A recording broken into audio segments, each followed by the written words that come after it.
Hey guys, as most of you know, my favorite coin is the Franklin half dollar. So I'd just like to take a couple minutes today to talk to you about some history and facts on this what I think is a beautiful coin. As you can see, my current small collection is residing in a Dansko. I currently have a 1962, a 1957, and a 1956. Now, the Franklin half dollar replaced the renowned Walking Liberty half dollar in 1948. Now, a lot of people, congressmen, were reluctant to change the design because during World War II, the Walking Liberty half dollar was, thought to give pride and a sense of safety to the nation. But ever since the late 30s, since presidents were starting to be put on U.S. coinage, the Mint Director Nellie T. Ross wanted to put Ben Franklin on the half dollar, even though he was not a president, but he was a U.S. citizen, and he made a lot of contributions to his country, such as convincing the French to help with the American Revolution. He invented the bifocals, the lightning rod, a circulating library, and the Walking Liberty half dollar was eligible for change as early as 1941 because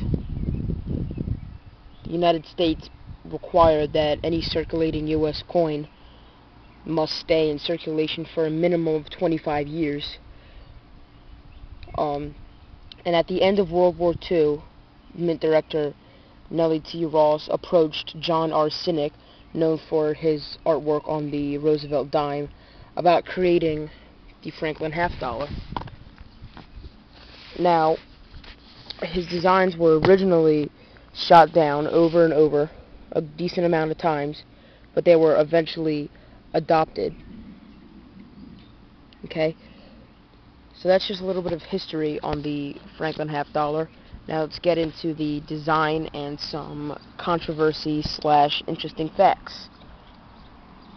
So the design for the obverse of the coin, as you can see, the main device is a bust, the bust of Benjamin Franklin, and on a lot of numismatic coins, people look for strong strikes in certain areas, such as full split bands on the Mercury dime.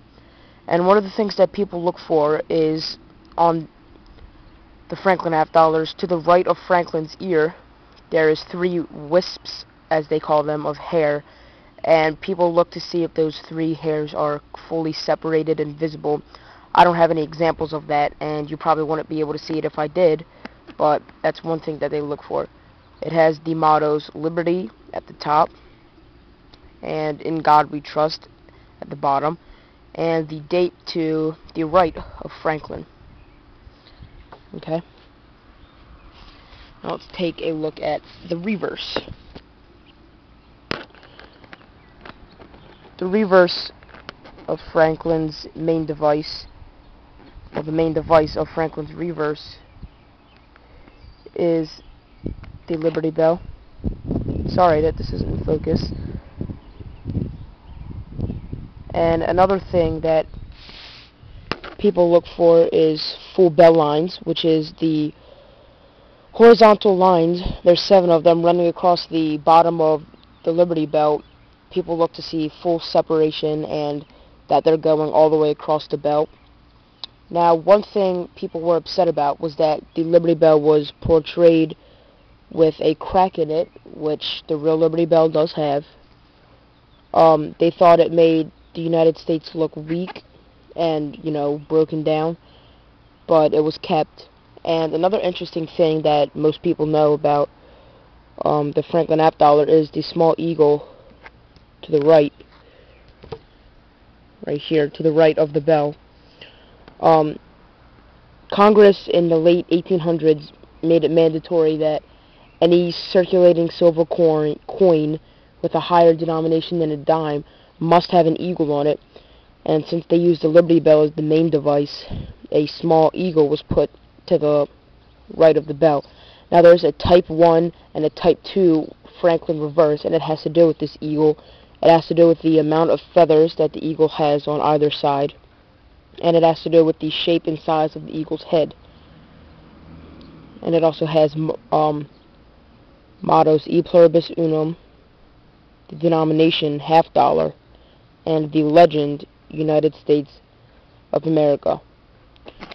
Now, what a lot of people like to do with the Franklin $half is collect the proof coins. Proof coins for the Franklin $half were not minted in 1948 or 1949, but starting in 1950 they made proof coins at the Philadelphia Mint.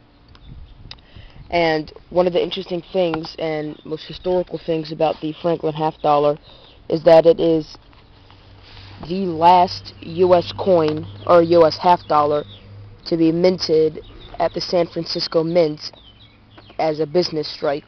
All coins after 1963 that were minted at San Francisco Mint were minted as proofs and went into United States proof sets. So this has the last 5 San Francisco minted business strike $half, this series. The proofs on these coins are very beautiful. They have strong mirrors, and an interesting thing is that some of them have cameos and some of them don't. That is common on a lot of coins, but it is very hard to find a Franklin $half with a deep cameo proof. Okay, so one thing you can do is collect proofs. Now, the two main key dates of this series is the 1949 S and the 1955. These both have low mintages, and other factors contribute to them being key dates. And Franklin $half are notorious for becoming rarer and rarer every day.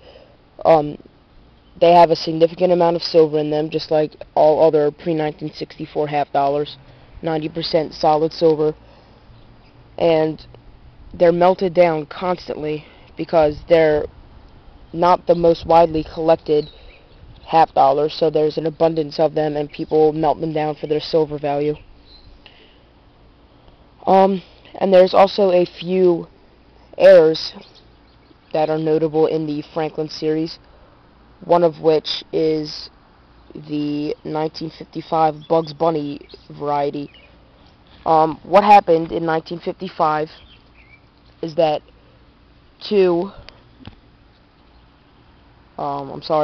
the obverse and reverse dies came together without a planchet in between, and a few of the eagle's wings actually made an impression on the obverse die, and from there on out, that die, when would stamp the obverse onto coin planchets.